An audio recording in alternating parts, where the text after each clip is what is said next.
Hi everyone. So this is a vlog. I know a lot of people keep telling me to do vlogs. Just find that I end up going off like on a rant in most of them, but this one is just to talk about how we how we respond to things that happen in our life and how you know our response how impacts us and our lives. A lot of times things happen to us and we tend to just be like, why did that happen? What did I do? I have been behaving. I've been doing all the right things. Why are these things happening to me? I don't deserve these things to happen, and I work hard, etc., etc. I think a lot of times trials and tribulations, they come, and how we deal with it is really that make and break factor. If we try to not make it engulf our lives, then we're able to pick up ourselves and move on, and it may not seem that significant. Now, is that attitude always great? Absolutely.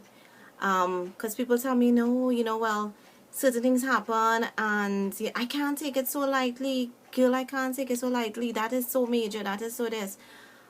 I know, and what I'm saying here is not foolproof, because there are times when things happen to me and I let it conquer me. I let it take over me. I carry on. I fret. I do everything else that you cry. You feel like pulling out your hair. You go into depression. Start eating and putting on weight, and you name it. I mean, but I've realized that my attitude in life makes a huge difference, because trials and tribulations are going to hit me left, right, and center. They're going to always come my way. How I deal with it is what is how it's going to help my life. If I choose to let it consume me, then my life is going to be miserable. Then my life is going to be in the bomb, or in the gutter, in the whatever, in a negative light. And if I choose to conquer it and yes, deal with the issue, but not let it consume me, then that it's going I'm going to deal with it much faster and move on in life, and not be stuck in that rut. And because when you're stuck in that rut, you miss out so much. You lose out so much. And for some of us, we snap and fret, and we lose people, the closest people around us. We lose them because we're so engulfed in ourselves and all the negative stuff that's happening, that we treat them or kick them to the curb, when really and truly they might be the ones being there for us. Sometimes they're being there for us, but we're so consumed with ourselves that we push them away, or we are so like I said, engrossed in ourselves, that we don't see them, and we think they're not doing anything because maybe they're not doing what we want them to do. Which brings me to another factor, that we do not have control over other people. We only have control over ourselves. A lot of times we may try to change people, or want people to do things, have expectations of people to do certain things for us, and then they don't do it, and we get vexed and we get hurt.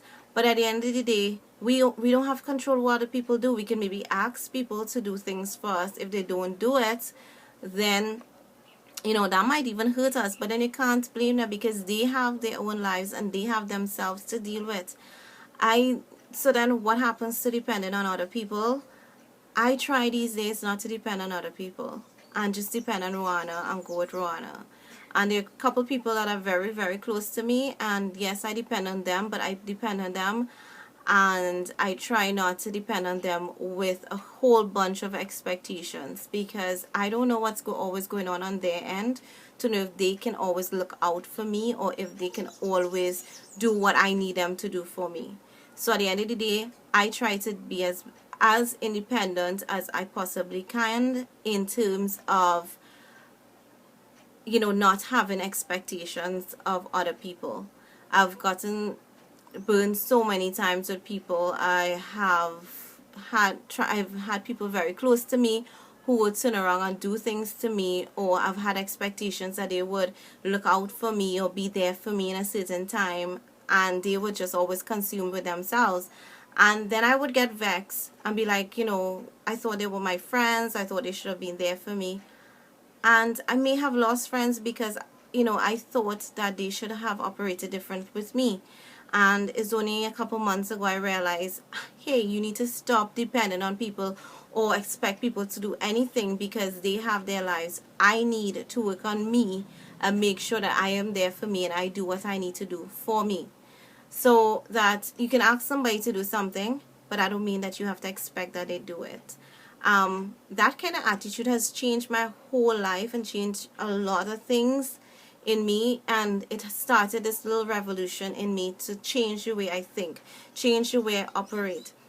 I really and truly only have control over me. The way I think and the way I operate depends solely on how my life is going to go. So if I let people get to me, if I let people words and comments consume me, then I am missing out on all the good stuff that is going my way. I'm missing out on the blessings that God is sending my way because I'm only dealing with the negative. And when you deal with the negative, they say, when it rains, it pours.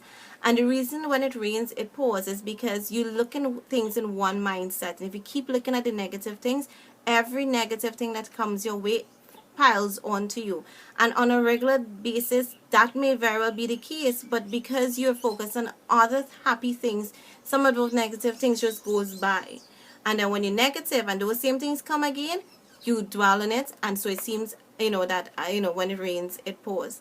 So I've realized personally that my attitude helps me in terms of how I live, that I just need to work a lot on staying focused, know what my goals are, know where I want to go, know what I need to do, and just do it. And just have a positive look. I've also decided to surround my life with a lot of positive things. That means I do a lot of positive reading. I do a lot of positive thoughts. I also started to spend a lot of time with me, even if it's 5-10 minutes a day, just with me, talking to myself. Yeah, I know it sounds mad and crazy, but I talk to myself and say, hey, how you doing? How are things? I mean, we spend so much time talking to other people and doing stuff with other people that sometimes we lose that one-on-one connection. So I do that, and if you think I'm mad, then yeah, kind of mad. But I talk to me and I check in with me and ask me how I'm going. And tomorrow, I don't know when I'm uploading this video, but tomorrow I'm going on a date with me. I am just going to go out. I told myself I'm going to spend an hour with me. I'm going to go out driving, maybe get something to eat because I'm going to be using my lunch break, get something to eat, and just if I can browse somewhere or just go for a drive, even if I'm stuck in traffic, back to work, from work and back, just go somewhere and spend the time with me, just looking outside, just being outside, because I'm already always so much indoors, but just looking out, seeing things in nature, playing music, just spending that one-on-one with me, because it is so, so, so, so important. And my 2 cents in all of this ramble, because I realized I went on, is one, you need to take care of yourself as an individual. Remember, you only have control over you. That's the second factor. Take care of yourself and remember that you have control over you, not anybody else. You are the only one that has control over you, and you need to, if somebody else is controlling you, you need to take charge of your life and know that you control you and stick to that. Then you also need to surround yourself with positive things. Oh, and I didn't say this, but positive people, because some people are so negative. They are the ones sometimes that get to you and get you down. So surround yourself with positive things, positive people, and spend time with you. Spending time with you, you'll get to know yourself. Sometimes we lose ourselves because we're so engrossed in so many things, which is a lot of times my case. Sometimes I'm so engrossed in helping other people or doing things for other people or with work and all of that I lose me. So you need to spend some time with yourself. It may not be like every day you can spend an hour, but check in with you every for just a couple minutes. How you doing? How things are you? Are you dealing with situations the way you should? Just have a little one-on-one session. And above all things, have a value system that can, or a support system that can keep you in tune and in check. And that would include also people, things. Just have something that can keep you together, and that will be the driving force that you can always run to. But again, we have control over how we let things get to us and how we respond. So let's take control of ourselves and be responsible for ourselves. So I hope this little vlog thing was helpful. Changing my lifestyle has helped me so much, so I just thought I'll share it with you. So I hope it was helpful and that you enjoyed this little vlog session. Bye bye. So until next video.